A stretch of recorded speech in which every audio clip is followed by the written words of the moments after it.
How to add layer in Figma. In today's video, I'll show you how to add and manage layers in Figma, an essential skill for clean and organized design. Let's get started.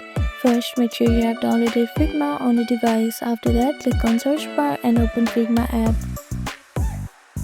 Now open an existing file or create a new one. Remember that Figma automatically creates a new layer every time you add an object like a shape, text or image. You can see all your layers in the left-hand layers panel.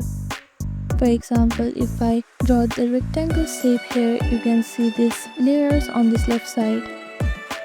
To add a new layer, simply draw a shape, insert text or paste an image onto the canvas. Each of these creates a new layer.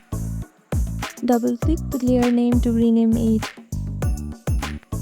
You can also drag and drop layers to rearrange them or group them using Command plus G or Ctrl plus G.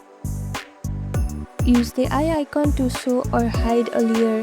Simply hover your mouse to the layer name and you can see this eye icon on the right side. Click on it and it will hide the layer. If you click it again, then it will show the design. It is super helpful for managing complex designs, and that's it. This is how you manage and add layers in Figma. Thank you for watching this video. Please do not forget to like, share and subscribe to our channel and comment down below if you have any other queries. Thank you.